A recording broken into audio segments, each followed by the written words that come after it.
Hey there everybody, and welcome back to Star Cub Review. I'm your host as always, Star Cub. Now, I know it's been a while since I posted anything new. Now, let me reassure you all, I am in the middle of doing my part 3 for Essential Australian viewing for TV shows. I've just tracked down some clips and stuff. Hopefully I don't get flagged in this video for any of it. If so, it obviously won't be monetized and whatnot, but you know, I haven't even gone that route with monetizing my channel yet anyway, because I'm not up there with subscribers. But speaking of subscribers, to all those brand new to my channel that are clicked on this, that are watching it, thank you so much. I really thoroughly enjoy seeing new people subscribe, numbers go up or whatever. But welcome. I really appreciate it. Just drop a like on my video. Really helps out the channel. It really does. Everyone returning, you know I all love you. The likes and that are appreciated. So that is really appreciated there. It really does help out the channel. Now, with this one is going to be a unique one in which I will do 2 reviews in the same video. Now, this one is on a 2017 and subsequently a 2023 movie, both from Netflix.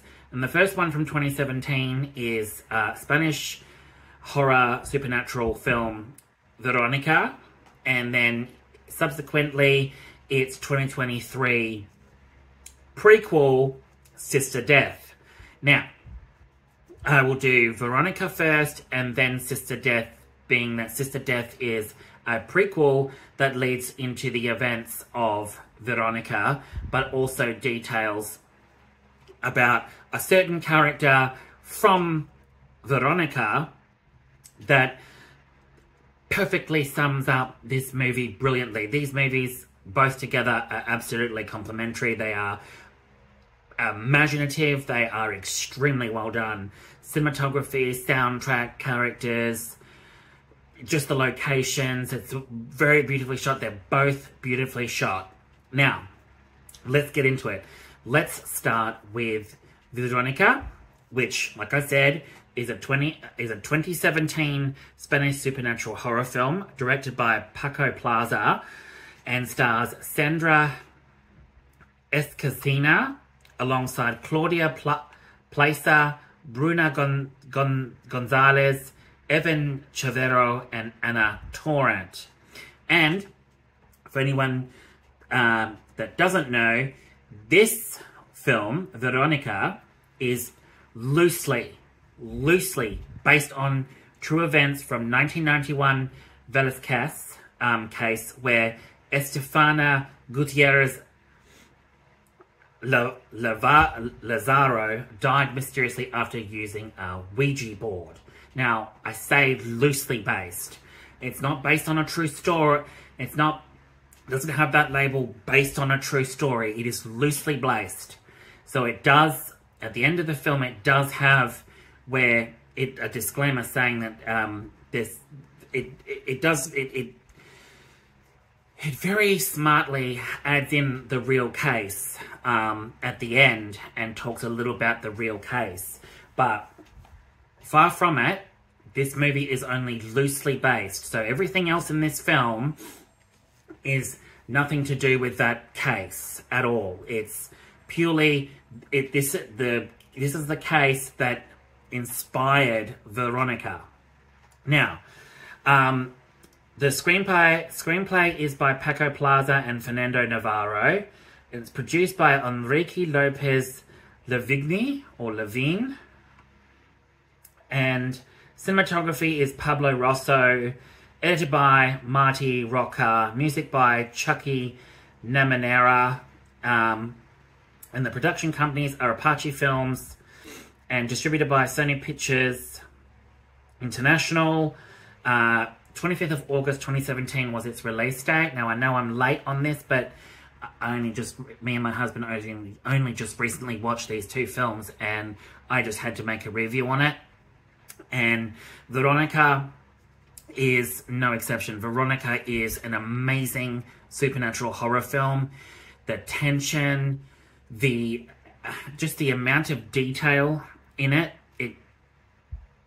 the music makes it so eerie. And it is I would say it's a slow burn, but it's not a very slow burn. Like, it slow burns, but it picks itself up fairly quickly, and doesn't take forever and ever and ever to get to, jump scares and stuff like that. In actual fact, it is very well done that you have to really pay attention to what's coming at you on the screen, what's on the screen, because the jump scares are not just tacky, old, run-of-the-mill jump scares. These are real jump scares. If you're not paying attention, whoa, look out, because you will get scared. Now, there were some very tense, scary moments in this, but it's also the actors and actresses in this film that really make this film.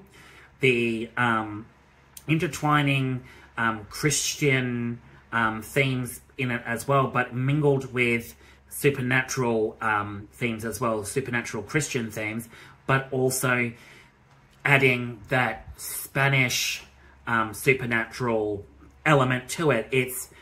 There's just a thing about Spanish horror, or any sort of horror other than American horror, that really gets at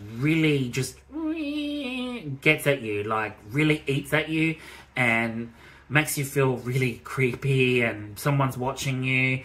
Not to say that American horror is bad. American horror is absolutely fantastic. But there is something about Spanish horror that adds that Christian supernatural element to it, weaves it in, makes it even more devastating, I think, as well. And religion. But really, this is the most effective film without relying overly over jump scares, blood and gore, and excessive, little innuendos or jokes here and there. It's actually a very, very serious film. And it opens up in 1991. Now, I'm not going to give too much away with this, but it opens up in 1991. And this is where you've got to pay attention. It opens in 1991, where the emergency services are getting a call from a girl panicking and screaming, saying that she has to get her brothers out. She has to get her brother out. And then the phone cuts off. And then we skip to 3 days before that phone call. And it opens up with a 15-year-old girl named Veronica, the central title character, Veronica. And she's living with her mother and her 3 siblings in an apartment in a working-class district in Vallecas in Madrid. And then from there, her and her friends, subsequently, it's a day of a solar eclipse. And one of the teachers there explains to the class that she's in with her friends is that in ancient cultures, use eclipses to stage human sacrifices and summon dark spirits. Now from there, you can imagine what ensues. Veronica buys a Ouija board and she wants to contact her dead father, who we find out her father's dead and her mother's looking after the children, but she's nowhere to be seen majority of the time, and it's left up to Veronica to look after her siblings while her mother works constantly. And during the day of this eclipse, her and her friends inadvertently want to call her father, and then what happens is, as the eclipse is happening, they summon something, and then all hell breaks loose. Mysterious events with witnessing Veronica disappearing at one point and then reappearing again, and then in this eerie supernatural sort of way, she's all bent up and her mouth is open up wide and she's screaming.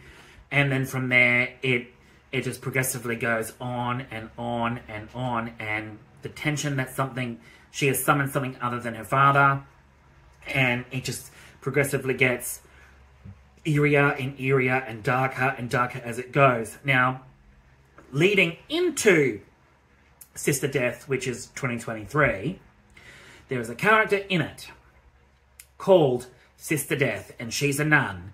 And Veronica meets her at some point in the movie, and you see her at little parts in the movie at the beginning of the movie and stuff.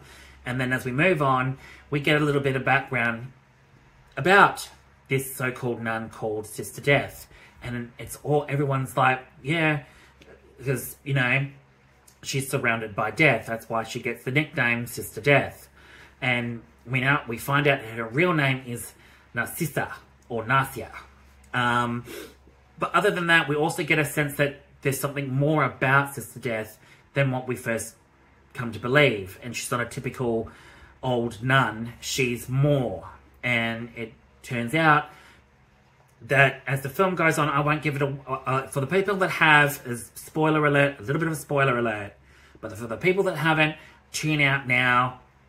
But for the people that have, spoiler alert, Sister Death is able to see spirits, demons, whatever. And she warns Veronica that whatever you summoned is going to follow you and try to hurt you, try to hurt everyone that you love and whatnot. And warns her that if she's got siblings or whatnot, she has to get them out of that. She has to get them out. She has to get them away.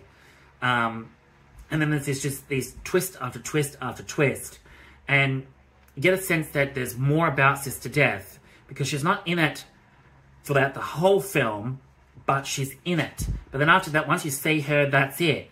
But you're always wondering in the back of your head, there's something more special about her, and there's more to her. And then obviously that's where Sister Death comes in. But with Veronica, the pacing is absolutely amazing. The slow burn at the start, and then it progressively just gets, it just keeps coming and coming and coming, and the scares and that are just so genuine. Everything about this film is genuine.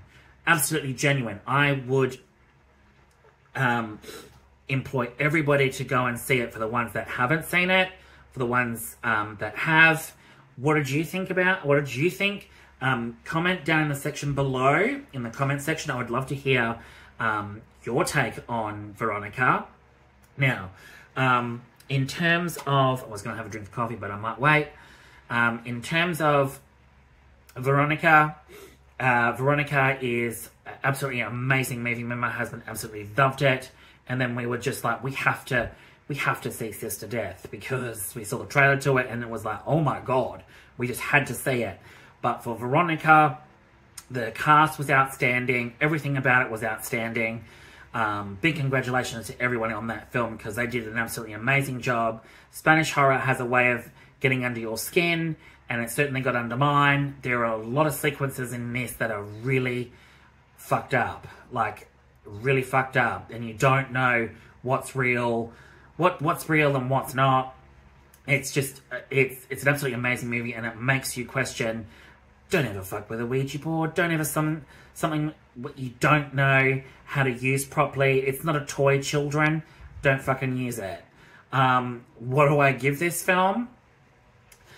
I saw a 10 out of 10. I absolutely loved it. Absolutely brilliant. One of those films that gets under your skin, and it stays under your skin, even long after you've finished. And there's an amazing twist at the end of it. I'm not going to spoil it, but there's a big twist. But other than that, that's that one down. Now, let's get on to Sister Death, which is a 2023 Spanish supernatural horror film, directed by the same guy, Paco Plaza, written by George Guricasiveria. Sorry if I butchered the name, mate. I'm not good with Spanish names. And it stars Aria Bedmar, and it's a prequel to the 2017 film Veronica. And the plot of it basically follows the paranormal experiences of a novice, being Bedmar's character, who plays Sister Death, but her real name is Narcia. And she enrolls as a teacher in a convent operating at a girls' school in 1940s Spain. And wow, does this film pack a punch. For being a prequel, I don't have words. It's an absolutely incredible film. Mind you, these both are on Netflix. Both on Netflix. And it's just, the cinematography is just so, it's just so wonderfully shot. It's beautifully shot. Actors and actresses and the little kids in it, all freaking fantastic. The story is absolutely amazing. Like I said, the writing is absolutely amazing. Like, it is amazing for a, supernatural horror film that intertwines Christian beliefs into this whole supernatural plot. Once again, Spanish horror. It is absolutely, hands down, a fantastic film. Slow burn, but then quickly ramps up tension, horror, suspense. You're questioning what you're actually watching, like what's happening. Like, it is very eerie. The music is very eerie. It complements this film so much. It is amazing music that makes this film. And you basically follow Nasia as she basically tries to come to grips with, inevitably, what's happening at this school that's involving nuns and kids and all this weird shit happening around her, and realizing that there's something more at play. And the opening, I will not give it away for anyone who has not seen it, anyone new that wants to see it. It opens up in 1939 Spain, and you've got to watch the start of it, which opens up in 1939, and then basically you see the start, all these images, and as you go along, you can get a gist of what's happening. And then it's basically 10 years later, still 1940s Spain. And, well, actually, yeah, 1940s, 1950s. And the 10 years later is we open up with novice sister Narcissa that's welcomed into the convent, and then from there it just, I really have no words for it. It's an absolutely amazing film. You just have to watch it, and it perfectly aligns with everything really, really well. And then it starts connecting to, you start seeing the connections between this film and Veronica. Now, Veronica is a completely different film. Completely different. When you come up to the prequel, which is Sister Death. Sister Death, again, is a prequel, but it is a very, very different story. The outcome and that is completely different. Chronicalizing the events of Sister Death before Veronica, but it leads into Veronica. And I'm not going to tell you how. It's very, very smart how they do it, because it's like, oh my god, sums it up so well. But the situation where she is in this film is very, very different to what we see in Veronica in 1991. Let me just tell you, two very different situations, but they are connected. And I'll just leave it at that. Hands down, absolutely fantastic films. Sister Death, absolutely fantastic. I give that 10 out of 10 as well. Absolutely amazing film. Everything about it, hands down, amazing. Good twists, good twists and turns. a really involving story that that can pull at the heartstrings, but also is a very, very, very powerful film that involves Spanish horror, supernatural Christian horror, and horror in general, but once again doesn't rely heavily on blood and gore and excessive jump scares to get the point across. It uses the scares really well, genuine scares, genuine blood, and some really good special effects on gore, but not the gore that, you know, blood and guts everywhere and whatnot. But there are some, let's just say there are some really awesome death scenes in this film that you just have to see it. You just have to see it. Very practical. Doesn't rely heavily on, you know, CGI, computer-generated effects and whatnot. It's actually done very, very well. And high props that a lot of it is practical rather than CGI. CGI is only used very minimally in this film, where it is actually needed that you physically cannot do that. But other than that, 10 out of 10 for Sister Death. Absolutely fantastic films. Watch them both. Sister Death is out now. It was released onto Netflix on the 27th of October 2023. So there you go. Go and watch it, people. Watch Veronica first, then watch Sister Death, because watching Veronica first, you will get a really clear picture by the end, and you'll want to know more. And then watch Sister Death, because it'll explain it so much better when you watch Veronica first. And it basically makes a lot more sense having watched Veronica then Sister Death. But hey, other than that, thanks so much for tuning in, guys. I will have a couple more videos out in the coming days. Yeah, in the coming days. I may have another one coming out later on today, tonight, maybe drop another one or two just to surprise you. But other than that, thanks so much, guys. I really, really appreciate it. Don't forget to click the like button, subscribe, and the notification bell to keep up to date with all my work. Thanks so much to everyone brand new to my channel, and thanks so much everyone returning. I really, really appreciate it. Have a great day, guys. All right, catch you later. Bye.